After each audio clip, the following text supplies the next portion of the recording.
దేవుని సేవకుడిని పుట్టించిన కారణం ఏంటంటే పిల్లరా, రక్షణ తేవడానికి భూమి మీద వాళ్ళు రక్షణకు కారణభూతులుగా ఉన్నారు. ప్రియమైన వారు, సేవకుడిని పుట్టించి తన ఏర్పాట్లో తల్లిగా పిలుపుని రూపించుకొని, ఎన్నిక చేసుకొని, ప్రతిష్ఠించుకొని, పిలిచి పంపి అధికారం ఇచ్చి ప్రజల యొక్క దుష్టత్వం నుంచి మళ్లించడానికే సేవకుని పంపిస్తున్నాడు. ఈ పట్టణంలో చాలా మంది సేవకులు ఉండొచ్చు. ఇది నాన్న సేవకులు ప్రపంచవ్యాప్తంగా పొట్టుకొక్కలు విస్తరించినట్టుగా విస్తరించిపోయారు. ఎక్కడ చూసినా సేవలు బిజీగా ఉన్నాయి. సర్వసృష్టికి సువార్త అందుతూ ఉన్నది. కరపత్రిక సువార్త, పబ్లిక్ మీటింగ్స్, ప్రభు రేడియో ఛానల్ ద్వారా వర్తమానాలు, ఇప్పుడు రేడియో లేదనుకోండి, టీవీ ఛానల్ ద్వారా వర్తమానాలు, మీడియా ద్వారా వర్తమానాలు ఎక్కువగా విరివిగా కొనసాగుతూ ఉన్నాయి. నేటి దినాలు మనం పరిశీలిస్తే పిల్లరా, అయితే ప్రాముఖ్యంగా దేవుడు చెప్పే విషయం ఏంటంటే పిల్లరా, దుష్టత నుంచి మళ్లించేవాడే సేవకుని యొక్క ఉద్దేశం. దుష్టత నుంచి మళ్లించాలి దైవజనుడు. మళ్లించకపోతే దుష్టతలు ఉండిపోయిన ప్రతి విశ్వాసి దుష్టతని మళ్లించడానికి సేవకుని పంపించాడు. కొలసి పత్రిక 1వ అధ్యాయము 28వ వచనం మీరు చదివితే అక్కడ ఒక మాట రాశాడు భక్తుడు.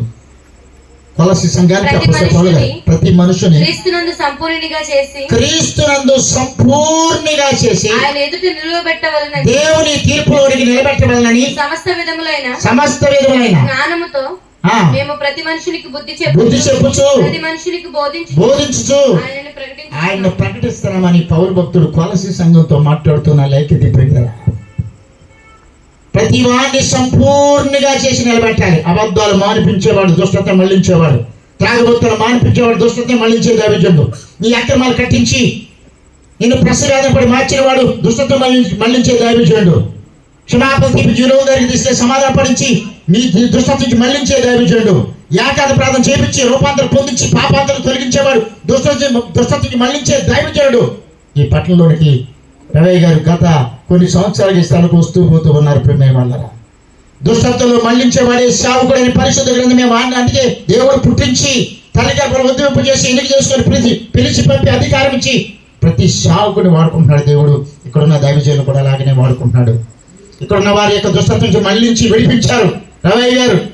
ప్రభునందు ప్రియమైన దేవుని భక్తుల వాక్యం చెలవేస్తుంది. ఎంతమంది దుష్టతకి మళ్లించుకోకుండా వారు సేవకులుగా సేవ చేస్తున్నారు, బిజీగా తిరుగుతున్నారు, విస్తరించిపోయారు, అల్లుకుపోయారు, ప్రపంచంలో వ్యాపించారు. చాలా మంది సేవలు హైదరాబాద్ మొదలుకొని వైజాగ్ వరకు, కాశ్మీర్ మొదలుకొని కన్యాకుమారి వరకు ప్రపంచవ్యాప్తంగా బోధకులు పుట్టుకొక్కలు విస్తరించిపోయారు. ఎందుకంటే దుష్టతని మళ్లించకపోతే ఇదంతా వ్యర్థమే ప్రయాస. దేవుని వాక్యం చెలవేస్తుంది. ప్రతి వాహాన్ని దేవుని రాజ్యానికి సంపూర్ణంగా చేసి క్రీస్తు చేసేట నిలబెట్టాలి దైవజనుడు. సంపూర్ణంగా చేయటువంటి పాపం లేని వాడిగా పరిశుద్ధుడిగా చేసి, చాలా మంది పిలవకోకుండానే దేవుని పనికి వచ్చేవాళ్ళు చాలా మంది ఉన్నారు. అవునండి, 14:14 చాలా మంది పిలవకుండా పంపకుండా వచ్చేవారు చాలా మంది ఉన్నారు. ప్రపంచంలో సేవ చేసేవారు. ఉపయోగం లేదు, వారి వల్ల రక్షణ కలదు, వారి వల్ల మారుమనసు లేదు, వారి వల్ల నిశ్చయం పొందలేడు, వారి వల్ల నీ పాపం పోదు, నీ దుష్టత్వం అక్కడే ఉండిపోతే. త్రాగొత్తున మానలేవు, జోదం మానలేవు, వ్యభిచారం మానలేవు, నరహత్యం మానలేవు, వడ్డీ వ్యాపారం మానలేవు, లంచాలు మానలేవు, మోసాలు మానలేవు, అక్రమ జీవితాన్ని, అన్యాయ జీవితాన్ని మార్చుకోలేవు. చాలా మంది జీవితాల్లో ఇక్కడ రవయ్య గారు కష్టపడి గత కొన్ని సంవత్సరాలు బట్టి స్థలంలో దుష్టత్వం మళ్లించి దైవజనుడికి అనేక మంది మార్చి క్రీస్తు యేసును నిలబెడతారు. కొన్ని సంఘాన్ని, వధువు సంఘాన్ని పరలోక రాజ్యం కొరకు సిద్ధపరుస్తూ ఉన్నారు. ప్రభునందు ఎంతమంది సిద్ధపాటు కలిగి ఉన్నారు క్రైస్తవులు. సిద్ధపడుమో క్రైస్తవుడా, సిద్ధపడుమో సోదరుడా, సిద్ధపడుమో క్రైస్తవుడా, సిద్ధపడుమో సోదరుడా. మార్పు జీవితం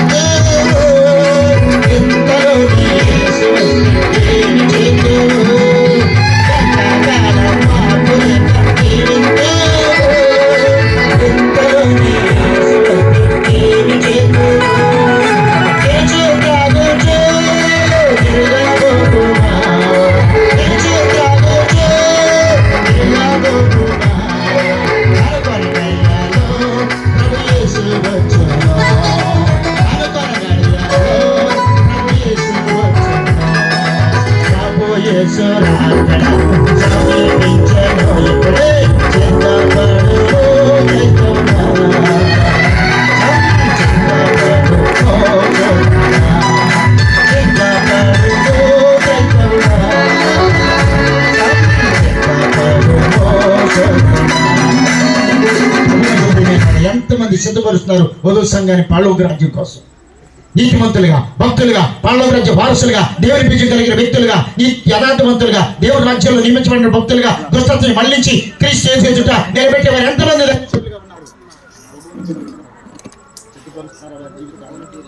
దేవుని వాక్యం సెలవిస్తుంది.